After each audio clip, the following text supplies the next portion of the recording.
बच्चा जब पेट में होता है प्रेगनेंसी में, तो जो भी चीज़ें बाहर होती हैं, चाहे उसकी तरफ भी ना हो रही हो, बट अगर उसके एनवायरनमेंट में जो भी चीज़ होती है वो उसको इफ़ेक्ट करती है और वो उसको अब्जॉर्ब करता है।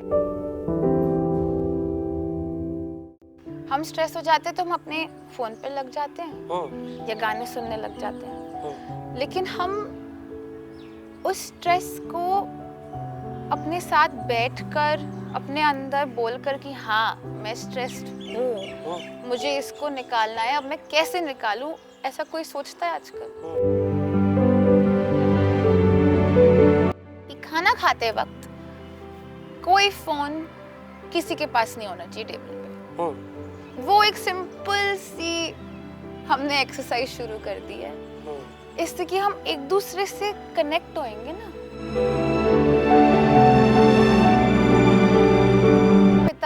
पिताजी के पिताजी को गुस्सा था नाक पे, वो बीच में नहीं आया बट वो बच्चे में आ गया। और बहुत लोग बोलते हैं ना ये तो उनकी तरह करता है। एग्जैक्टली।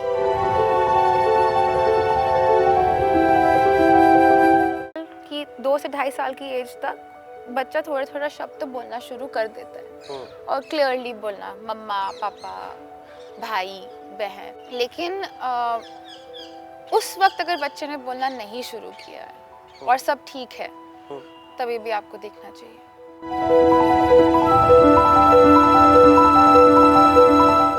हम सब में होता है, हम सब में घबराहट होती है, हम सब डिप्रेशन में भी जा सकते हैं क्योंकि हम सब इंसान हैं।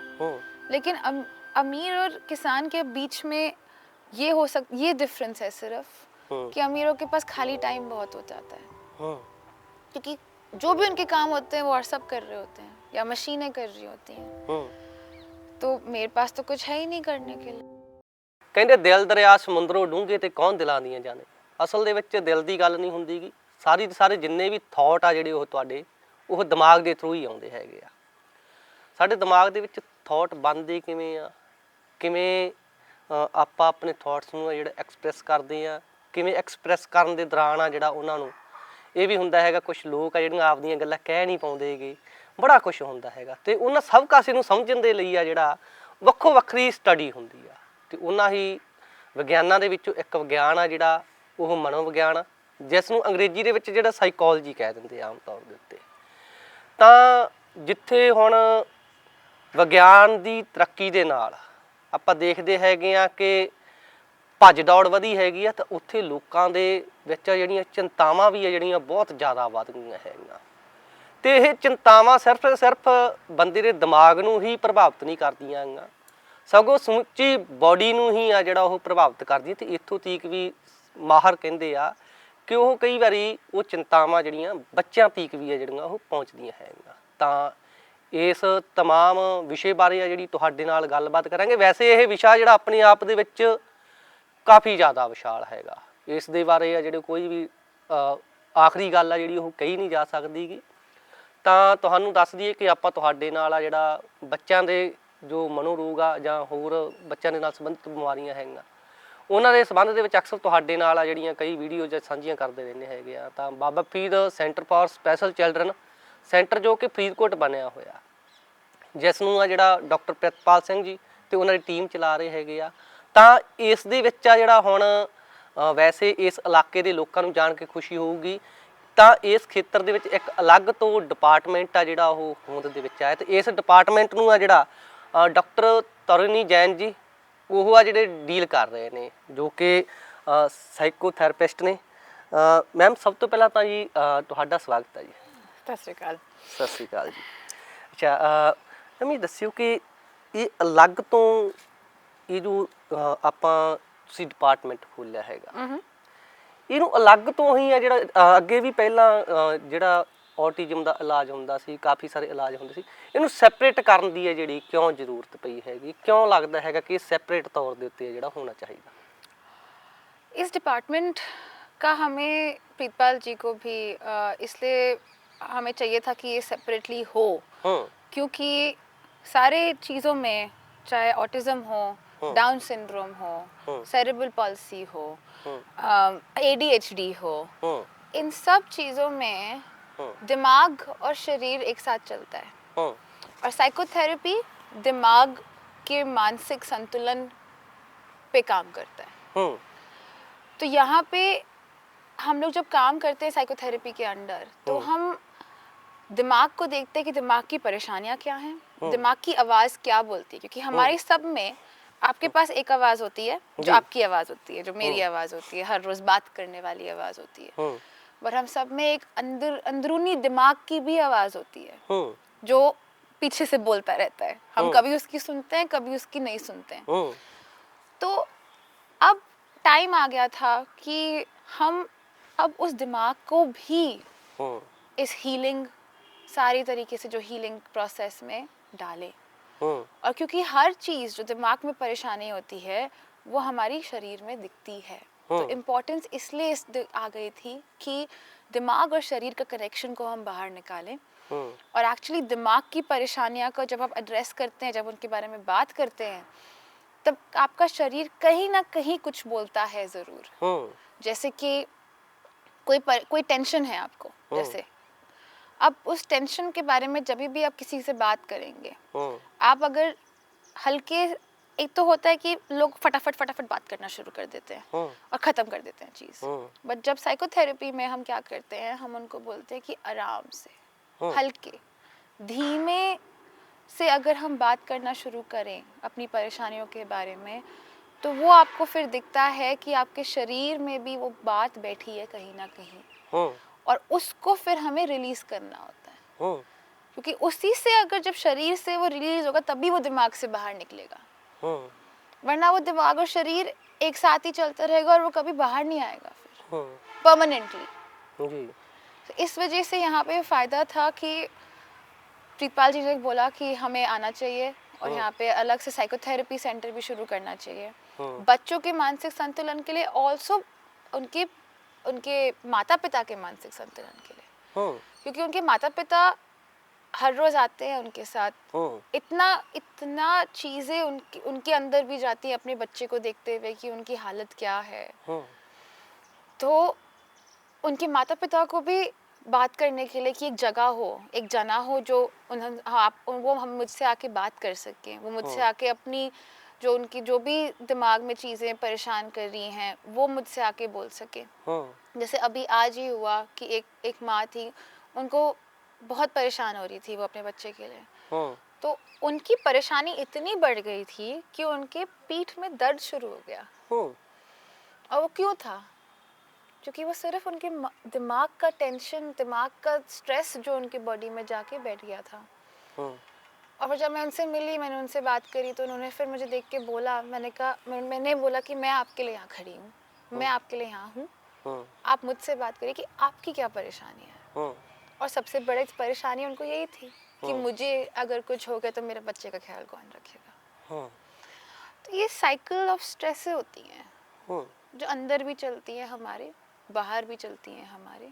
और वो साइकिल ऑफ स्ट्रेस जब तक कोई बाहर से आके उसको रोके ना, या उसको एक जगह ना दे जहाँ पे वो तरीके से निकल सके, तब तक वो बच्चे को भी चाइल्ड स्ट्रेस भी होगा और पेरेंट स्ट्रेस भी होगा। ਕੀ ਲੱਗਦਾ ਹੈਗਾ ਕਿ ਫਸਟ ਕੇਸ ਆਪਾਂ ਦੇਖਦੇ ਹੈਗੇ ਆ ਜਦੋਂ ਮਾਤਾ ਪਿਤਾ ਜਿਹੜਾ ਜਾਂ ਔਟਿਜ਼ਮ ਆ ਜਾਂ ਹੋਰ ਮੈਂਟਲ ਇਲਨੈਸ ਹੈਗੀ ਹੈ ਬੱਚੇ ਨੂੰ ਜਦੋਂ ਲੈ ਕੇ ਆਉਂਦੇ ਹੈਗੇ ਆ ਮਾਤਾ ਪਿਤਾ, ਕੀ ਸਾਈਕੋਥੈਰੇਪਿਸਟ ਆ ਜਿਹੜਾ ਉਹਦੀ ਪਹਿਲੀ ਪ੍ਰਾਇੋਰਟੀ ਇਹ ਹੈਗੀ ਹੈ ਕਿ ਪਹਿਲਾਂ ਮਾਤਾ ਪਿਤਾ ਦਾ ਜਿਹੜਾ ਉਸ ਤਰੀਕੇ ਦਾ ਸੈਸ਼ਨ ਹੋਵੇ, ਫਿਰ ਇਸ ਤੋਂ ਬਾਅਦ ਬੱਚੇ ਦੇ ਪ੍ਰੋਪਰ ਇਲਾਜ ਹੋ ਸਕਦਾ ਹੈਗਾ? ਕਿੰਨੀ ਕੁ ਜ਼ਰੂਰੀ ਹੈਗੀ ਕੰਡੀਸ਼ਨ? दोनों चीज़ें ज़रूरी है बलराज जी, क्योंकि दोनों चीज़ों में एक देखो, ऑटिज्म वाला बच्चा या ADHD वाला बच्चा ऐसा पैदा क्यों होता है? क्योंकि माता पिता स्ट्रेस में होते हैं। और माता पिता अगर स्ट्रेस में होंगे तो वो प्रेगनेंसी में भी वो बच्चा स्ट्रेस फील करेगा अपनी माँ का। और हमने हमारे पढ़ाई में भी और रिसर्च में भी ये लिखा हुआ है कि बच्चा जब पेट में होता है प्रेगनेंसी में, तो जो भी चीज़ें बाहर होती हैं, चाहे उसकी तरफ भी ना हो रही हो, बट अगर उसके एनवायरनमेंट में जो भी चीज़ होती है वो उसको इफ़ेक्ट करती है और वो उसको अब्जॉर्ब करता है। तो एक तो पहले बोले कि माता पिता अगर स्ट्रेस्ड आउट है और उस बच्चे को पैदा करेंगे तो वो बच्चा अपने वो निकलेगा ही स्ट्रेस्ड अंदर से। फिर दूसरी बात ये कि दोनों चीज़ें हो सकती हैं। अब जो ऑलरेडी बच्चे आ गए हैं ऑटिस्टिक वाले, एडीएचडी वाले, उनको भी एड्रेस करना और माता पिता को भी एड्रेस करना साइड बाय साइड, साथ साथ दोनों से बात करना, दोनों से एड्रेस करना। और जो फ्यूचर पीढ़ी है जो आएगी और जो होने वाली होगी, उन माता पिता जो नए बनने वाले होंगे फिर उन पे भी काम करना। क्योंकि आजकल के ज़माने में हम स्ट्रेस अपना नहीं निकालते हैं। हम स्ट्रेस हो जाते हैं तो हम अपने फ़ोन पे लग जाते हैं या गाने सुनने लग जाते हैं, लेकिन हम उस स्ट्रेस को अपने साथ बैठकर अपने अंदर बोलकर कि हाँ मैं स्ट्रेस्ड हूँ, मुझे इसको निकालना है, अब मैं कैसे निकालूं, ऐसा कोई सोचता है आजकल? नहीं। अच्छा, आम तौर ਦੇ ਫੋਨ ਦੀ ਗੱਲ ਆਈ ਹੈਗੀ, ਆਮ ਤੌਰ ਦੇ ਉੱਤੇ ਆਪਾਂ ਬੱਚਾ ਜਦੋਂ ਵੀ ਰੋਂਦਾ ਹੈਗਾ ਹਨਾ, ਤਾਂ ਆਮ ਤੌਰ ਦੇ ਉੱਤੇ ਮਾਂ-ਬਾਪ ਆ ਜਿਹੜੇ ਪਹਿਲਾਂ ਤਾਂ ਉਹਨਾਂ ਸਮਾਂ ਨਹੀਂ ਦੇ ਪਾਉਂਦੇ ਗੇ, ਘਰੇ ਆਉਂਦੇ ਹੈਗੇ ਆ, ਬੱਚੇ ਵੱਲ ਬਿਲਕੁਲ ਵੀ ਧਿਆਨ ਨਹੀਂ ਦਿੰਦੇ ਗੇ, ਤੇ ਪਿਤਾ ਵੀ ਆਪਦੇ ਫੋਨ ਦੇ ਵਿੱਚ ਬਿਜੀ ਹੋ ਜਾਂਦਾ, ਮਾਤਾ ਵੀ ਆਪਦੇ ਫੋਨ ਦੇ ਵਿੱਚ ਬਿਜੀ ਹੁੰਦੀ ਆ। ਜਦੋਂ ਉਹਦੇ ਵੱਲ ਕੋਈ ਅਟੈਂਸ਼ਨ ਨਹੀਂ ਹੁੰਦੀ ਗੀ ਬੱਚੇ ਵੱਲ, ਕਿੰਨਾ ਕੁ ਅਸਰ ਪਾਉਂਦੀ ਹੈਗੀ ਆ ਤੇ ਕਿਸ ਕਿਸ ਤਰ੍ਹਾਂ ਦੀਆਂ ਜਿਹੜੀਆਂ ਜਦੋਂ ਆਪਾਂ ਇਸ ਤਰ੍ਹਾਂ ਦਾ ਬਿਹੇਵੀਅਰ ਮਾਪਿਆਂ ਵੱਲੋਂ ਹੁੰਦਾ ਹੈਗਾ, ਕਿਸ ਕਿਸ ਤਰ੍ਹਾਂ ਦੀਆਂ ਸਮੱਸਿਆਵਾਂ ਜਿਹੜੀਆਂ ਉਹ ਬੱਚੇ ਨੂੰ ਆਉਣ ਵਾਲੇ ਸਮੇਂ ਦੇ ਵਿੱਚ ਉਹ ਫੇਸ ਕਰਨੀਆਂ ਪੈਂਦੀਆਂ? सबसे बड़ी समस्या हाइपर एक्टिविटी। बच्चे को जब माँ या बाप से बचपन में पहले पीढ़ियों में इतना टच करते थे, किस करते थे, हग करते थे अपने बच्चों को, अब तो होता नहीं क्योंकि फोन की वजह से। तो अब वो क्या हो रहा है, बच्चे को, बच्चा तो तभी भी बच्चा ही है ना, चाहे आगे की फोन वोन कितना बढ़ गया हो, बच्चे को तो चाहिए अपने माँ बाप का टच, माँ बाप का प्यार। तो अब क्या होता है कि जब वो नहीं मिलता है बच्चे को, तो बच्चा फिर इधर उधर जाता है। फिर वो अपने आप को कैसे मैं प्यार दे सकूं, वो उस चीज़ों पे जाता है, बट वो फिर गलत रास्ते पे जाते हैं क्योंकि माँ बाप देखने के लिए ही नहीं होते हैं। तो आजकल हम ADD कहते हैं, अटेंशन डेफिसिट डिसऑर्डर, ADHD होता है, attention deficit hyper activity disorder, autism होता है, फिर ऑल्सो इंटेलेक्चुअल डिसेबिलिटी भी आ जाती है कि जो बच्चे में अगर थोड़ा सा भी जेनेटिक और एनवायरमेंटल पे बात आ जाती है फिर कि जेनेटिक में अगर बच्चे को अगर थोड़ा सा भी पॉसिबल है कि बच्चा को हो सकता है ADHD, अगर उसके माँ बाप से उसको वो प्यार, उसको वो देखना, अगर माँ अपने बच्चे को देख भी लेती जब बच्चा परेशान होता है, बच्चे की नसें शांत हो जाती हैं। बट आजकल क्या हो रहा है, ये सब इग्नोर हो रहा है। ਅਜਿਹੇ ਸਮੇਂ ਦੇ ਵਿੱਚ ਇਹ ਵੀ ਹੈਗਾ ਕਿ ਆਪਾਂ ਇਹ ਵੀ ਦੇਖਦੇ ਹੈਗੇ ਆ ਕਿ ਬਹੁਤ ਜ਼ਿਆਦਾ ਜੋ ਸਮਾਂ ਹੀ ਹੈਗਾ ਬਹੁਤ ਘੱਟ ਆ ਲੋਕਾਂ ਕੋਲੇ। ਫਿਰ ਅਜਿਹੇ ਸਮੇਂ ਫਿਰ ਕਿਸ ਤਰੀਕੇ ਦੇ ਨਾਲ ਆ ਜਿਹੜਾ ਕਿਸ ਟਾਈਮ ਆ ਜਿਹੜਾ ਇਹਨਾਂ ਚੀਜ਼ਾਂ ਦਾ ਵਿਸ਼ੇਸ਼ ਧਿਆਨ ਰੱਖਣਾ ਚਾਹੀਦਾ, ਜਦ ਕਿ ਸਮਾਂ ਵੀ ਘੱਟ ਆ, ਉਹਨਾਂ ਸਮਾਂ ਵੀ ਨਾ ਦੇ ਸਕਣਾ ਹੈਗਾ, ਫਿਰ ਕਿਵੇਂ ਆ ਜਿਹੜਾ ਇਸ ਚੀਜ਼ ਤੋਂ ਆ ਜਿਹੜਾ ਉਹ ਬਚਿਆ ਜਾ ਸਕਦਾ ਹੈਗਾ ਵੀ ਬੱਚਿਆਂ ਦੇ ਵਿੱਚ ਜਿਹੜੇ ਇਸ ਤਰ੍ਹਾਂ ਦੀ ਮੈਂਟਲੀ ਇਲਨੈਸ ਆ ਜਿਹੜੀ ਉਹ ਨਾ ਆਵੇ, ਕਿੰਨਾ ਵਿਸ਼ੇਸ਼ ਬਿੰਦੂਆਂ ਦੇ ਉੱਤੇ ਵਿਸ਼ੇਸ਼ ਤੌਰ ਦੇ ਉੱਤੇ ਧਿਆਨ ਰੱਖਣਾ ਹੀ ਰੱਖਣਾ ਚਾਹੀਦਾ ਹੈਗਾ? ਕਿਉਂਕਿ ਆਮ ਤੌਰ ਦੇ ਉੱਤੇ ਆਪਾਂ ਇਹ ਵੀ ਦੇਖਦੇ ਨਾ ਵੀ ਲੋਕਾਂ ਕੋਲੇ ਸਮਾਂ ਘੱਟ ਆ, ਲੋਕੀ ਆਪਦੇ ਕੰਮ ਨੂੰ ਜ਼ਿਆਦਾ ਪ੍ਰਾਇੋਰਟੀ ਦੇ ਰਹੇ ਆ, ਰਹਿੰਦਾ ਖੁੰਦਾ ਮੋਬਾਈਲ ਫੋਨ ਆ ਗਿਆ, ਪਰ ਫਿਰ ਵੀ ਕੁਝ ਕੁ ਚੀਜ਼ਾਂ ਜ਼ਰੂਰੀ ਹੈਗੀਆਂ ਉਹ ਕਰਨੀਆਂ ਹੀ करनियां ਪੈਂਦੀਆਂ। ਉਹ ਕਿਹੜੀਆਂ? तो 2-3 चीज़ें हैं। जैसे आपके पास जितना भी बिजी हो आपका टाइम, जितना भी आप इधर उधर काम में बिजी हैं, इसमें बिजी हैं, दिन का सुबह का टाइम, स्पेशली 12 से नीचे साल के बच्चों के लिए, माँ बापों को दिन का सुबह का टाइम चाहे 5 से 10 मिनट क्यों ना हो, आइडियली तो हम बोलते हैं कि आधा घंटा तो कम से कम सुबह का टाइम अपने बच्चों के साथ बिना फोन के साथ बैठो, बात करो, पूछो कैसा लग रहा है, आज सुबह कैसा लग रहा है तुझे, संतुलन कैसा है, शरीर कैसा है तेरा, और वापस भी शेयर करो। क्या होता है, माँ बाप वापस भी शेयर नहीं करते, बट बच्चा, वो बोलते हैं हम बच्चे को स्ट्रेस नहीं करना चाहते, लेकिन बच्चा एक्चुअली स्ट्रेस कम होएगा जब उसको पता होगा कि उसके माँ बाप के साथ भी क्या हो रहा है। ये नहीं मैं बोल रही कि आप सारा पूरे अपनी दुखी अपनी बच्चे को बता दो, ये नहीं बोल रहे, लेकिन सुबह ज़रूरी है 5 से 10 मिनट कम से कम निकाल के बच्चा स्कूल जाने से पहले माँ बैठे, बाप बैठे उसके साथ और बस पूछे क्या, कैसा है जी, कैसा लग रहा है, क्या हो रहा है जिंदगी में। और सेम चीज़ शाम को भी, दिन खत्म होते हुए कि खाना टेबल पे खाते हुए, कि हमारे घर में एक चीज़ हम करते हैं जो अभी बचपन से मैंने देखी है कि खाना खाते वक्त कोई फोन किसी के पास नहीं होना चाहिए टेबल पे।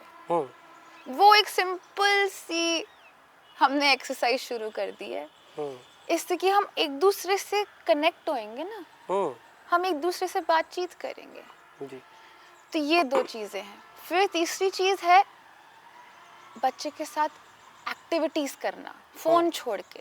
ये भी नहीं कि सिर्फ जाके हाँ रेस्टोरेंट में खाना खा लिया चलो ख़त्म, बात कर लिया, बट बच्चों के साथ उनको क्या पसंदीदा चीज़ है। अच्छा चल उसको क्रिकेट पसंद है मेरे बेटे को, तो चलो मैं भी चली गई देखने क्रिकेट, खेलूं या शायद ना खेलूं बट देखने चली गई।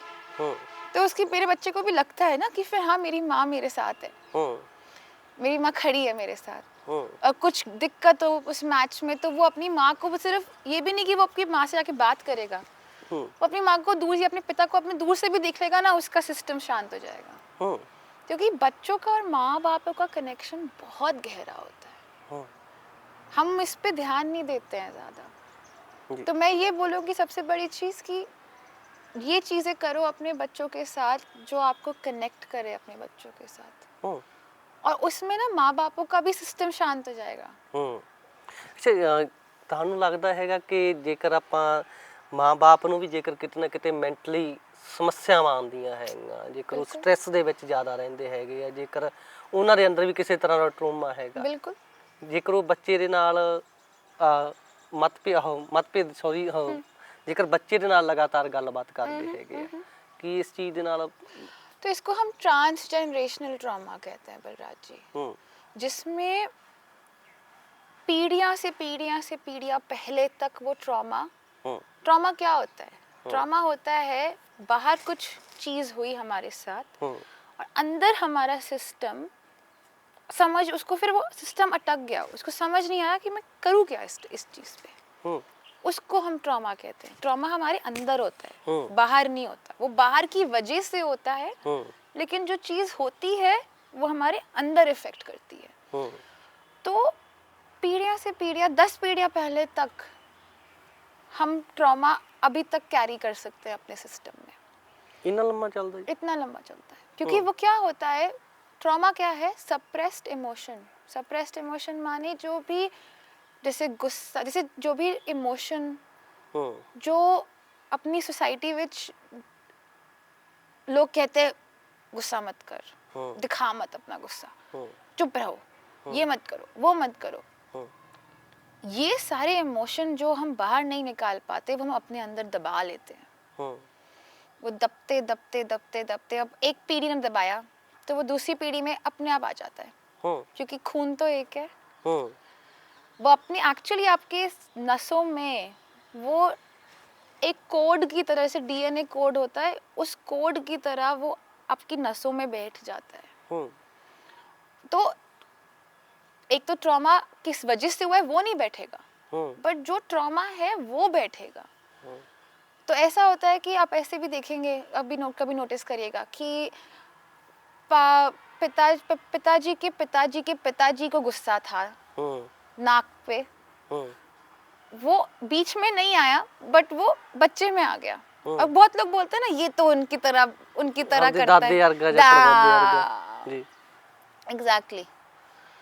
तो ये ट्रांसफर होता है, बहुत शांति से होता है, बहुत साइलेंटली होता है, पता नहीं लगता, लेकिन ये एक ट्रांसफर जरूर होता है। तो इसलिए ये ना, जब माता पिता को कोई मेंटल हेल्थ डिसऑर्डर हो या सिर्फ एंजाइटी भी कहला लो, कोई ज़्यादा बड़ा डिसऑर्डर नहीं, एंग्जाइटी का ला लीजिए, सबसे ज़्यादा कॉमन चीज़ जो है आजकल, उसमें फिर क्या होएगा, एंग्जाइटी होएगी, तो अगर वो एंग्जाइटी माता पिता से नहीं निकली तो वो बच्चे में अपने आप आ जाएगी। क्योंकि बच्चे 5-6 साल तक अपने आसपास से ही सीखते हैं। ना कहना, हाँ कहना, रोना, ना रोना, गुस्सा दिखाना, ना दिखाना जी। अब वो बहुत, जैसे कहते हैं बच्चे बहुत बहुत बहुत स्मार्ट होते हैं बचपन में, क्योंकि वो ऐसे ऐसे चीज़ें उठाते हैं कि पता ही नहीं लगता। एक ना ਆਪਾਂ ਦੇਖਦੇ ਹੈਗੇ ਆ ਕਿ ਇੱਕ ਸਾਈਕੈਟ੍ਰਿਸਟ ਉਹ ਵੀ ਸੈਸ਼ਨ ਲੈਂਦੇ ਹੈਗੇ ਆ। ਸਾਈਕੈਟ੍ਰਿਸਟ ਤੇ ਸਾਈਕੋਥੈਰੇਪਿਸਟ ਦੋਨਾਂ ਵਿਧੀਆਂ ਦੇ ਵਿੱਚ ਆ ਜਿਹੜੀ ਕੀ ਡਿਫਰੈਂਸ ਕੀ ਹੈਗਾ ਤੇ ਬੱਚਿਆਂ ਦੇ ਇਹ ਜੋ ਮੈਂਟਲੀ ਇਲਨੈਸ ਆ ਜ਼ਿਆਦਾ ਇਫੈਕਟਿਵ ਆ ਜਿਹੜਾ ਉਹ ਸਾਈकोथेरेपिस्ट ਜਾਂ ਫਿਰ अपने साइकेट्रिस्ट? सबसे ज़्यादा इफेक्टिव साइकोथेरेपिस्ट होते हैं, क्योंकि साइकाइट्रिस्ट जो होते हैं मोस्टली अब आ गए हैं जो सेशन भी लेते हैं, बट वो सेशन क्या लेते हैं, वो आपसे पूछेंगे कि दिक्कत क्या है और कैसे निकल रही है, और वो दवा देते हैं साइकाइट्रिस्ट। साइकोथेरेपिस्ट जो होते हैं, जैसे मैं हूँ, हम लोग अलग, साइकोलॉजी में अलग अलग टेक्निक या टूल होते हैं जिसमें हम अलग अलग में ट्रेन करते हैं अपने आप को। तो हम 3-4 से, मैं 3-4 टेक्निक में ट्रेन हूँ, तो मैं उन 3-4 को कंबाइन करके फिर मैं अपने क्लाइंट के साथ काम करती हूँ। तो साइकाइट्रिस्ट भी बोलता है कि आप काउंसलर को जाके मिलो, क्योंकि दवा दिमाग के संतुलन में, मन वियोग में दवा सिर्फ एक पड़ाव तक ही काम करती है, उसके बाद साइकोथेरेपी बहुत ज़रूरी है। क्योंकि सिर्फ दवा खा के, क्योंकि हमारा दिमाग बोलता है ना, सिर्फ दवा खा के तो बोलने को हम ठीक नहीं कर सकते। एक इंसान चाहिए ऐसा बैठा हुआ जो सुने, जो देखे, और फिर साइकोथेरेपी में क्या होता है, मैं आपको सोल्यूशन नहीं दूंगी, आपसे ही हम सोल्यूशन निकालेंगे। अच्छा, किस तरह पता लगता है, किस तरह के लक्षण आ ਜਿਹੜੇ ਆਮ ਤੌਰ ਦੇ ਉੱਤੇ ਆਪਾਂ ਬੱਚਿਆਂ ਦੇ ਉੱਤੇ ਹੀ ਕੇਂਦਰਿਤ ਰਹੀਏ, ਕਿਸ ਤਰ੍ਹਾਂ ਦੇ ਲੱਛਣ ਆ ਜਿਹੜੇ ਆਪਾਂ ਨੂੰ ਪਤਾ ਲੱਗਦਾ ਹੈਗਾ ਕਿ ਬੱਚੇ ਨੂੰ ਆ ਜਿਹੜਾ ਮੈਂਟਲੀ ਇਲਨੈਸ ਆ ਜਿਹੜੀ ਇਹ ਹੋ ਸਕਦੀ ਆ ਜਾਂ ਹੋਵੇਗੀ ਜਾਂ ਵਧੇਗੀ, ਤੇ ਕਿੰਨੇ ਕੁ ਸਾਲ ਤੋਂ ਆ ਜਿਹੜਾ ਮਾਂ ਪਿਓ ਨੂੰ ਬੱਚੇ ਦੇ ਵੱਲ ਵਿਸ਼ੇਸ਼ ਤੌਰ ਤੇ ਧਿਆਨ ਰੱਖਣਾ ਚਾਹੀਦਾ?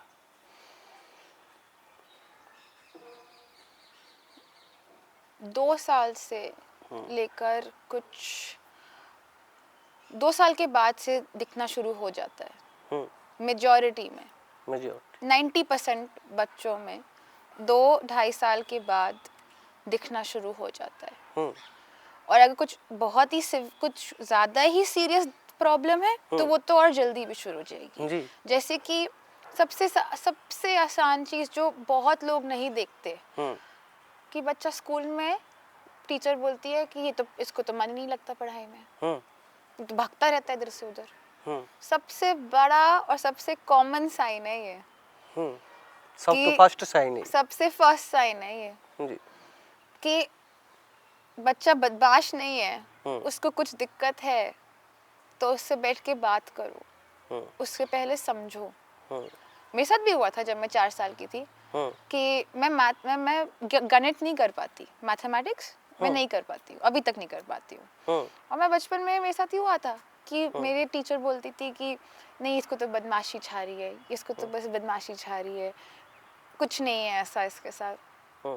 फिर 10 साल बाद किसी और ने देखा कि मैं नहीं कर पाती, फिर उन्होंने कहा कि कभी इसका टेस्ट कराया कि अगर इसे गणित कर पाएगी या नहीं अपनी ज़िंदगी में, तब जाके मेरा टेस्ट हुआ। तो यही कहानी है कि पहले तो हाइपर एक्टिविटी, बच्चा कंसंट्रेट नहीं कर पाता। सेकंड हो जाता है रेस्टलेसनेस, पैर हिलना, हाथ हिलना। अच्छा, आपसे बात कर रहा है बच्चा, फिर उधर चला गया, इधर दिख रहा है, उधर दिख रहा है, अटेंशन नहीं दे पा रहा है। सेकंड ये हो गया। तीसरी चीज़ होती है, कभी कभार बच्चों का स्ट्रेस इतना बढ़ जाता है कि अगर वो सीधा ऐसे बैठे हैं, ऐसे कर रहे हैं, बट सडनली वो बच्चा ऐसे हो जाएगा, या वो ऊपर नहीं देखेगा, नजरें नहीं मिलाएगा। वो भी तीसरी चीज़ होती है कि बच्चा किसी चीज़ के लिए वजह से स्ट्रेस है, वो नजरें नहीं मिला रहा है। तो ये 3 चीज़ें होती हैं सबसे मेजर जो आप देख सकते हो। और चौथी में हम ये भी कह सकते हैं कि जैसे बच्चा स्पीच में प्रॉब्लम आती है कि बच्चा ठीक से बोल नहीं पाता जो उसको कहना चाहता है वो। जैसे साइकोलॉजी में हम बोलते हैं कि 2 से 2.5 साल की एज तक बच्चा थोड़ा थोड़ा शब्द बोलना शुरू कर देता है, और क्लियरली बोलना, मम्मा, पापा, भाई, बहन। लेकिन उस वक्त अगर बच्चे ने बोलना नहीं शुरू किया है और सब ठीक है, तभी भी आपको देखना चाहिए जी कि क्या है। अच्छा, ਜਲਦ ਤੋਂ ਜਲਦ ਜੋ ਵੀ ਇਹ ਮੈਂਟਲੀ ਇਲਨੈਸ ਆ ਸਕਦੀ ਹੈਗੀ ਬੱਚਿਆਂ ਨੂੰ ਜਾਂ ਕਈ ਵਾਰੀ ਹੁੰਦੀ ਹੈਗੀ ਆ, ਕਿੰਨੀ ਜਲਦੀ ਤੋਂ ਜਲਦੀ ਹੈ ਜਿਹੜਾ ਇਸ ਦੇ ਇਲਾਜ ਦੀ ਜਿਹੜੀ ਪੋਸੀਬਿਲਿਟੀ ਹੈ, ਜਿਹੜੀ ਇਹ ਸਾਈਕੋ ਥੈਰੇਪਿਸਟ ਦੇ ਜ਼ਰੀਏ ਜਾਂ ਹੋਰ ਵੀ ਵਿਧੀਆਂ ਹੈਗੀਆਂ, ਕਿੰਨੀ ਜਲਦੀ ਤੋਂ ਜਲਦੀ ਹੈ ਜਿਹੜਾ ਇਹ ਇਲਾਜ ਆ ਜਿਹੜਾ ਉਹ ਸ਼ੁਰੂ ਹੋ ਜਾਣਾ ਚਾਹੀਦਾ? जितना जल्दी हो सके,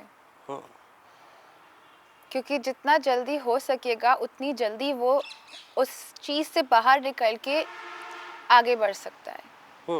जितना लेट जिंदगी में बच्चे को पकड़ा जाएगा उसको उतना ही टाइम लगेगा, क्योंकि जब जल्दी पकड़ते हैं कुछ चीज़ साइकोथेरेपी के लिए, इवन आपका सारी और थेरेपी जो हीलिंग थेरेपीज होती हैं, अगर आप जल्दी पकड़ोगे तो इंसान का दिमाग, इंसान की बॉडी बहुत जल्दी से अब्जॉर्ब कर लेगी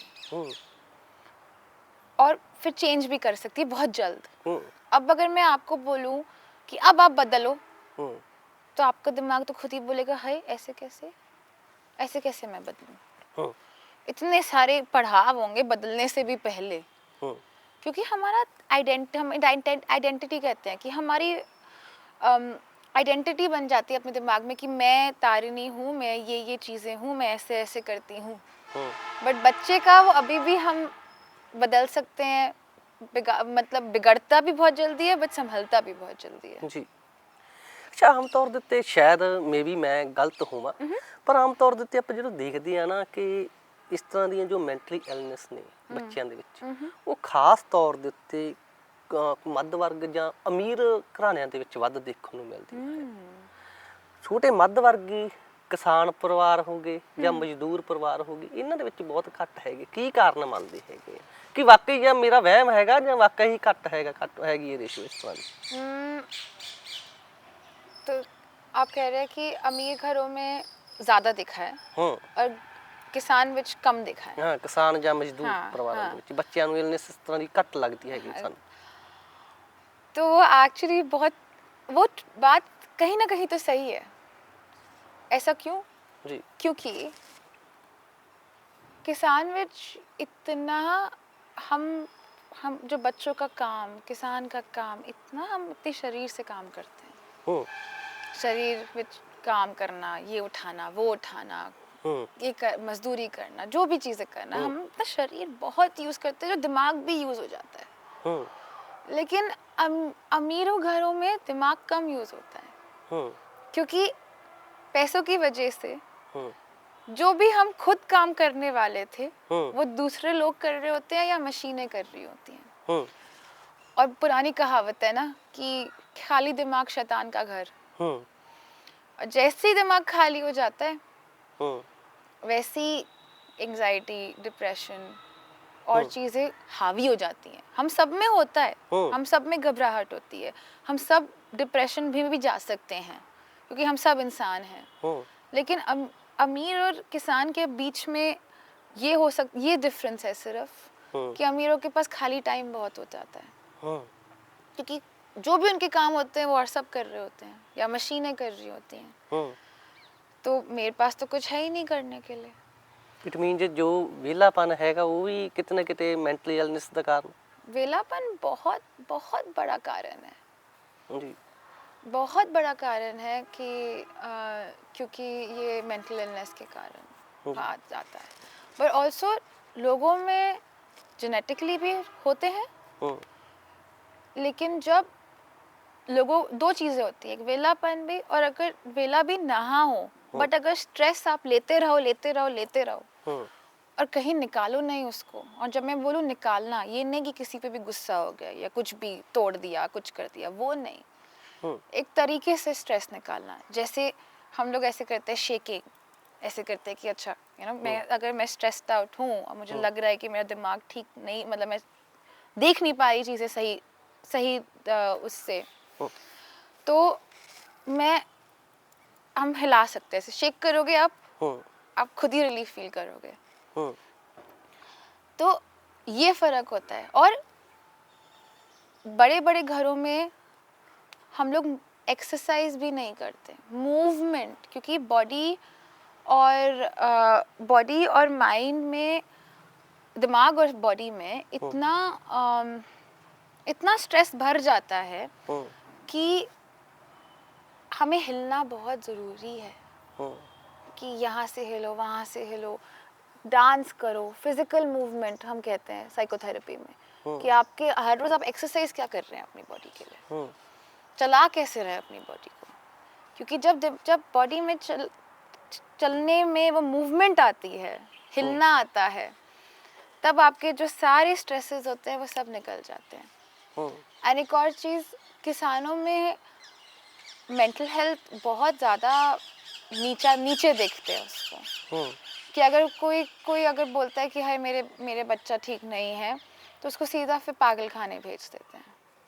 वो भी कहानी है वहाँ पे।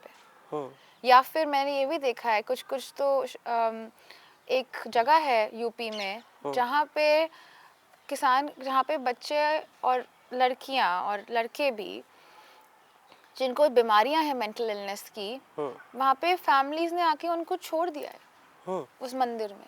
ਇੱਕ ਗੱਲ ਇਹ ਵੀ ਹੈਗੀ ਆ ਕਿ ਅਲੱਗ-ਅਲੱਗ ਤਰ੍ਹਾਂ ਦੀਆਂ ਮੈਂਟਲੀ ਇਲਨੈਸ ਆ, ਸਾਈਕੋਥੈਰੇਪਿਸਟ ਉਹਨਾਂ ਵਾਸਤੇ ਜਿਹੜਾ ਇੱਕੋ ਤਰ੍ਹਾਂ ਦੀ ਟੈਕਨੀਕ ਆ ਜਾਂ ਹਰੇਕ ਬੱਚੇ ਦੇ ਵਾਸਤੇ ਪਰ ਪਰਸਨ ਪਰ ਬੱਚਾ ਹਰ ਵਾਰ ਅਲੱਗ ਤਰ੍ਹਾਂ ਦੀ ਟੈਕਨੀਕ ਆ ਜਿਹੜੀ ਉਹ ਯੂਜ਼ ਕਰਨੀ ਪੈਂਦੀ ਹੈ। साइकोथेरेपी में बहुत टेक्निक्स होती हैं, एंड एक्चुअली आप सही कह रहे हो कि वो सारी टेक्निक हर इंसान, इवन अगर सेम घर के दो बच्चे होंगे, वो अलग साइकोथेरेपी अलग तरीके से, हर इंसान को अलग तरीके से ही इलाज करेगी। सबके साथ हमारे में एक सबसे बड़ा बिलीफ है कि सारे एक टेक्निक मैं सब पे नहीं दे सकती। एक तरह की टेक्निक मैं दे सकती हूँ, लेकिन उसमें भी हल्के चेंजेस होंगे। बट सबसे एक टेक्निक जो मैं बता सकती हूँ जो सब पे काम कर सकती है, जो मैंने पहले भी बोला, विच इज एक्सरसाइज। बाहर कुछ भी करिए, तेज वॉक करिए, भागिए, रुकिए, अपना जिम जाइए, कुछ भी करिए, या घर में भी जब काम कर रहे हैं, एक्सरसाइज बहुत ज़रूरी है। और दूसरी टेक्निक होती है, जब भी आपको लगे कि दिमाग चल नहीं रहा है, रुक गया है, तो सब कुछ छोड़ के थोड़ा अपने साथ शांति से अपने आप अकेले जाके बैठिए।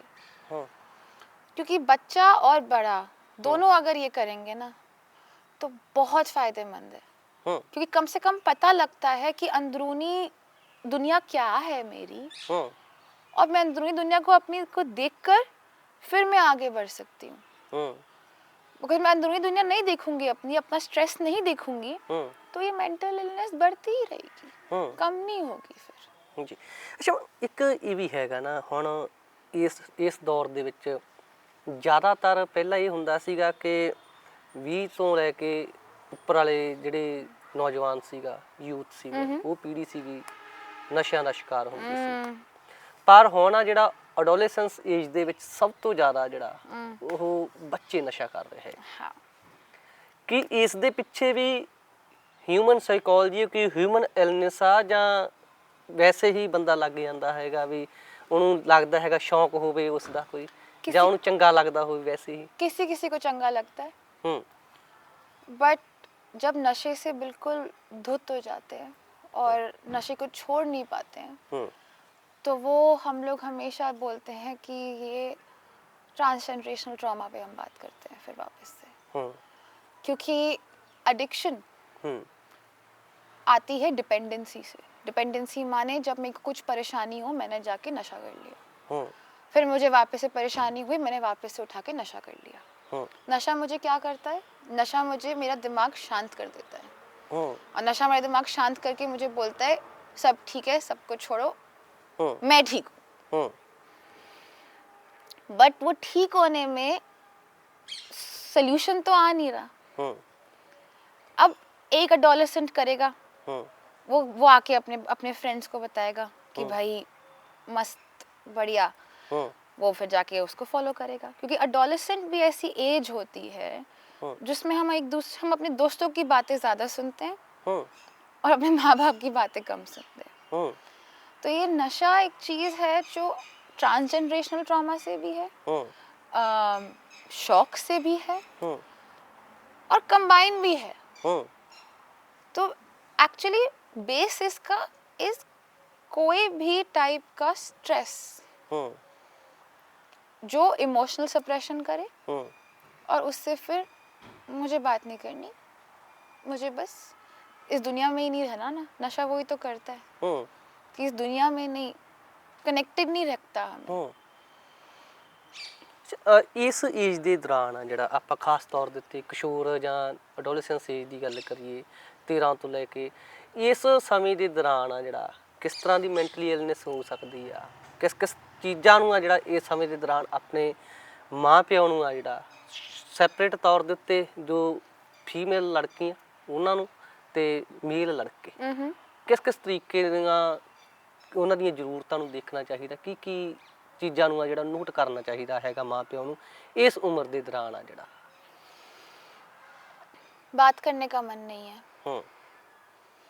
माँ बाप पूछ रहे हैं क्या हुआ बेटा, क्या चीज है, मुझे नहीं बात करनी है आपसे। एक बार नहीं बात करनी, ठीक है, बच्चा रो रहा है, देख रहे हैं माँ बाप, तभी भी नहीं बात करनी।